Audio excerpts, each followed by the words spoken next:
Pour soutenir la chaîne Angry Wife, vous pouvez faire un don sur Tipeee ou regarder une publicité sur Utip. Merci et bonne vidéo. Le véganisme est un choix de vie consistant à éviter tout ce qui a un rapport avec l'exploitation animale, que ce soit pour manger, se vêtir, consommer et agir dans la vie de tous les jours. C'est une pratique qui gagne en popularité depuis quelques années, et je me suis dit que ça serait intéressant de voir comment le sujet est traité dans les mangas et animés. Je ne suis pas vegan moi-même, mais c'est un choix de vie que je respecte. Il faut distinguer le véganisme du végétarisme, dans lequel on peut manger des produits issus de l'exploitation animale comme le lait ou les œufs, ainsi que du végétalisme qui est comme le véganisme mais uniquement au niveau alimentaire. Par exemple, ça ne dérange pas un simple végétalien de porter du cuir comme vêtement, contrairement aux véganes. Au cours de cette vidéo, je vais utiliser ces différents termes en essayant de ne pas me tromper. Et même si le véganisme ne se limite pas au régime alimentaire, on va principalement parler de bouffe car c'est l'aspect le plus représentatif à aborder. Et ça tombe bien parce qu'il existe plein de mangas et animés sur la nourriture. J'avoue que je suis pas fan des mangas sur la bouffe car c'est franchement très répétitif et je n'aime pas regarder des trucs qui me donnent faim. Surtout quand ça a l'air super bon et que je suis incapable de les cuisiner. Bref, voyons ce qu'on trouve dans la référence du genre qui est Food Wars. Alors... alors là non, il y a de la viande, là aussi... Toujours pas... Bon, il y a bien quelques plats végétariens qui sont cuisinés par diversité, mais pas l'ombre d'un personnage vegan, ni même végétarien. Et j'ai pas vérifié, mais je crois que je pourrais faire tous les mangas et animés sur la bouffe avec le même résultat. D'une manière générale, les animés mangas de cuisine ont pour but de mettre en valeur le patrimoine culinaire, et la viande fait très souvent partie des plats les plus mis en avant. Et je compte tout ce qui est poisson et fruits de mer dans la viande, surtout que le Japon étant un archipel, les animaux marins se retrouvent souvent dans leurs plats. Tout ça fait partie de leur culture et les Japonais ont d'ailleurs du mal à comprendre que les autres pays veulent par exemple limiter la chasse à la baleine, dont certaines espèces sont vulnérables, voire en voie de disparition. Faut savoir qu'ils pratiquent cette chasse uniquement par tradition et volonté politique, les baleines ne représentant qu'une part infime de la faune marine consommée. Alors si le Japon tient à ce point à rester l'un des quelques pays au monde à chasser la baleine, vous pensez bien que le véganisme ne doit pas être l'idéologie la plus répandue qui soit. Il y a bien des moines bouddhistes qui pratiquent le végétarisme avec la cuisine Shojin Ryori, mais ça reste assez différent du choix de vie du véganisme. De base, un manga ou animé autour du thème du véganisme, on peut oublier. Mais même en diminuant nos standards, rien que d'évoquer le thème du végétarisme, c'est mission impossible. Il y a bien un manga qui s'appelle Le Carnivore et le Végétarien, mais c'est un yaoi, et je sais pas pourquoi, je sens que le titre ne fait pas référence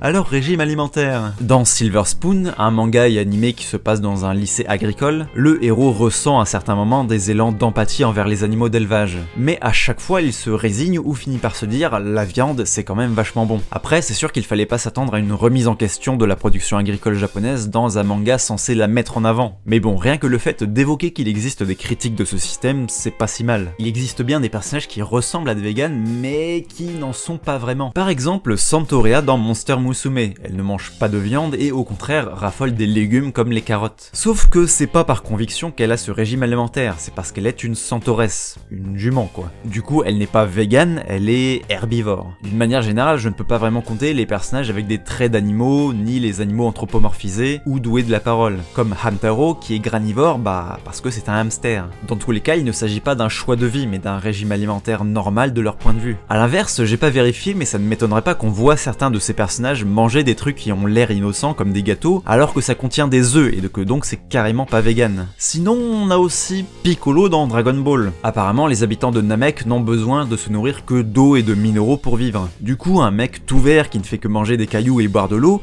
on peut difficilement faire plus vegan. Sauf que, comme pour les animaux, il s'agit de son régime alimentaire de base. Et puis au niveau du respect de la vie, on ne peut pas dire que Piccolo soit un bon exemple, vu qu'il n'hésite pas à tuer ses adversaires qui sont en général des êtres vivants. Des êtres vivants qui veulent détruire la planète accessoirement, mais des êtres vivants quand même. Ce qui fait que malgré son alimentation, il n'a en aucun cas la même mentalité qu'un vegan. Je sais. Le personnage dont le comportement se rapprocherait le plus du véganisme serait Fardania, une elfe qui apparaît dans Restaurant from Another World, un animé de cuisine dans un monde fantastique. Ça démarre mal car dès son entrée dans le restaurant, elle voit les autres clients comme des monstres et qualifie la cuisine humaine de barbare parce qu'elle contient des produits animaliers. J'espère que c'est pas comme ça que l'auteur voit les véganes, et a priori non car c'est assez fréquent dans les univers fantastiques que les elfes soient représentés comme des êtres hautains avec un complexe de supériorité. D'ailleurs, le but de cette scène, ce n'est pas de montrer qu'elle a tort de ne pas manger de viande, car le cuisinier lui prépare un délicieux plat 100% vegan, ce qui va ensuite la pousser à parcourir le monde pour trouver de nouveaux plats végétaliens surpassant la cuisine humaine. Mais encore une fois, on ne peut pas vraiment dire que ça traite le sujet du véganisme, car les elfes sont généralement représentés comme ayant un régime alimentaire végétalien. Bon, j'ai compris, les animaux, les personnages fantastiques, les aliens, tout ça, on oublie. Du côté des personnages humains, on a... Alors, on a... Ah voilà, Ryuko dans Denpaona to Seishun Otoko, qui se présente comme étant non seulement végétarienne, mais aussi fruitarienne. Un régime alimentaire basé exclusivement sur les fruits, et qui peut se pratiquer de différentes façons. Il y a des gens qui ne mangent que des fruits crus tombés des arbres, tandis que l'autre les cueille directement et peuvent les faire cuire. Ryuko a plutôt l'air d'être une fruitarienne souple, vu qu'elle en mange sous forme de compote. Et sinon, c'est mentionné quelques secondes dans un épisode, et ça n'a aucun impact sur le développement des personnages, et après on n'en reparle plus jamais. Voilà. Oui, en effet, on peut pas dire que le sujet est traité, quoi, c'est un peu léger. Mais bon, en même temps, je fais avec ce que j'ai sous la main. Mais au final, je crois qu'il faut que je laisse tomber, en fait. Y a vraiment rien qui se rapproche de près ou de loin au véganisme dans les mangas et animés, et dans la culture japonaise en général. À part les japonais qui ont vécu à l'étranger, aucun n'a entendu parler du concept de véganisme. J'ai vraiment l'impression que c'est un truc d'occidentaux, en fait. Un phénomène purement culturel qui est devenu une mode et s'exporte un peu, mais sans plus. Ouais, au fond, je crois bien que le véganisme, ça existe pas au Japon. Qu'est-ce qu'il faut pas entendre? Alors certes, le véganisme n'est pas très répandu au Japon et assez peu de japonais en connaissent ne serait-ce que le concept, cependant c'est un style de vie qui commence à arriver et on le voit par exemple avec Peaceful Cuisine, une chaîne YouTube japonaise de cuisine avec 1,8 million d'abonnés, tenue par Ryoya Takashima qui est vegan. Les restaurants classiques au Japon n'ont la plupart du temps même pas de menu simplement végétarien, cependant ils peuvent s'adapter à la demande du client comme dans la scène de Fardania. Et dans les grandes villes, on trouve de plus en plus de restaurants véganes. Les japonais véganes n'ont pas forcément été influencés par des occidentaux, il suffit de se renseigner sur les conditions d'élevage des animaux pour s'en faire sa propre idée. Surtout qu'au Japon, l'élevage en batterie semble être la norme, ils en parlent d'ailleurs dans Silver Spoon. Et comme dans à peu près n'importe quel pays, il est tout à fait possible d'adopter une alimentation végane, en faisant attention à ce qu'on achète, ou en cuisinant nous-mêmes ce qu'on mange. Par contre, oui, le sujet est toujours absent des mangas et animés à l'heure actuelle. Entre le fait que c'est un mode de vie qui s'est développé très récemment, et le conformisme de la société japonaise qui n'incite pas à sortir des sentiers battus, je pense qu'il va falloir attendre un bon moment avant de voir un manga ou animé ne serait-ce qu'aborder le thème du véganisme. Cependant, j'ai réussi à trouver deux personnages qui, s'ils ne sont pas vraiment véganes, ont une mentalité qui s'en rapproche beaucoup. Le plus surprenant, c'est qu'ils viennent d'animés des années 90, dont un que j'apprécie particulièrement. Allez, devinez. Sérieusement, devinez. Et oui, Ayanami Rei dans Evangelion est végétarienne. Contrairement à ce que pourraient penser les gens qui réduisent Rei à une poupée sans personnalité car ils n'ont rien compris au personnage, Rei a des convictions, la plus importante étant sans doute le fait qu'elle n'hésite pas à se sacrifier pour protéger autrui. Il n'est donc pas incohérent qu'elle puisse considérer qu'elle n'a pas à prendre la vie d'autres êtres vivants pour se nourrir si cela n'est pas nécessaire. Après, ça reste un aspect de sa personnalité qui est assez secondaire. Dans la série originale, son végétarisme est évoqué dans l'épisode 12, dans lequel Misato invite les pilotes d'Eva au restaurant pour manger un steak. Rei dit qu'elle n'ira pas car la viande l'écœure. Mais bon, au final, ils vont dans un resto de ramen et elle se commande un bol de nouilles sans porc. Même si, attention, les ramen censés être sans viande peuvent tout de même contenir du dashi, c'est-à-dire du bouillon de poisson. Si son régime alimentaire n'est pas plus développé que ça dans la série, ce n'est pas non plus un détail anodin, car le réalisateur a fait le choix de mettre en avant cette particularité. Et ce n'est pas un hasard non plus, car le réalisateur Hideaki Anno est lui-même végétarien. Il en a parlé dans une interview du magazine New Type en 1996, où il dit ne pas aimer la viande et le poisson, soit la même raison que Rei. Et ses photos récentes sur Twitter, le montrant en train de manger un burger végétarien,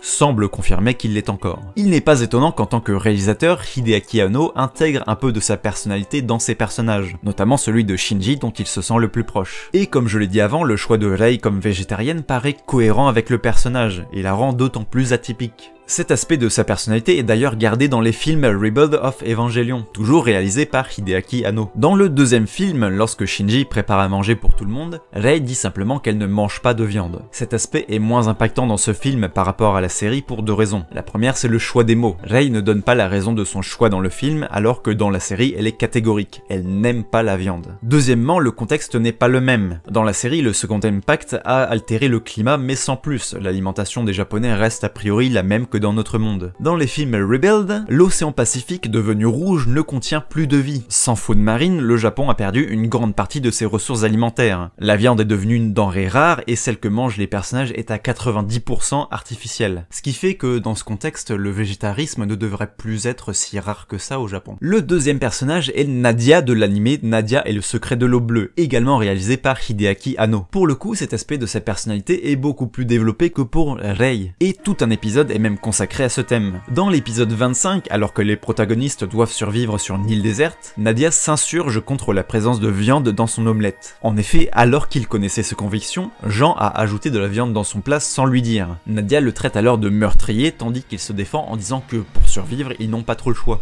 Tout à fait, des personnages d'anime qui ont un débat sur le spécisme et la non-nécessité de consommer de la viande en 1990. La façon de penser de Nadia correspond pas mal à celle des véganes d'aujourd'hui, même si elle n'est que végétarienne vu que manger des œufs ne la dérange pas. Jean lui fait d'ailleurs une remarque là-dessus, et Nadia répond qu'elle ne considère pas les œufs comme des êtres vivants. On en comprendra la raison dans l'épisode 29, dans lequel Nadia explique que, depuis qu'elle est petite, elle a la faculté de communiquer avec les animaux, ce qui fait qu'elle les voit comme ses semblables et ressent de l'empathie pour eux, quelle que soit l'espèce. Et a priori, elle ne communique pas avec les œufs et le lait, ce qui expliquerait pourquoi elle peut en consommer. Et ça, c'est une approche assez intéressante. C'est vrai que si les animaux d'élevage pouvaient nous parler, on serait sûrement beaucoup moins enclin à les exploiter et les abattre. Pourtant, on sait parfaitement qu'ils sont conscients et ressentent des émotions. Mais la barrière de la communication est une des raisons qui fait qu'on a moins d'empathie envers eux. Notez que Nadia n'impose pas son mode de vie à son entourage. Elle s'énerve lorsque Jean a mis de la viande dans son plat, mais en même temps c'était assez irrespectueux de faire ça en toute connaissance de cause, même dans un contexte de survie. Si l'omelette lui suffisait, il n'était pas du tout obligé d'ajouter de la viande dedans. Dans tous les cas, son énervement est lié à sa personnalité et pas au fait qu'elle est végétarienne. Elle tolère parfaitement que les autres consomment de la viande, même si elle trouve que c'est mal. Et surtout, elle a comme animal de compagnie un lionceau, et je ne pense pas que ce dernier mange de l'herbe. Au final, le véganisme reste quelque chose d'extrêmement marginal dans la société japonaise, qui n'encourage clairement pas ce mode de vie, et on risque d'attendre un certain temps avant de le voir être abordé directement dans les mangas et animés. Cependant, être vegan au Japon est possible à partir du moment où on fait attention à ce qu'on consomme, et de plus en plus de restaurants prennent en compte ce mode de vie. En attendant, même sans être vegan, je pense qu'il faut essayer de consommer de manière responsable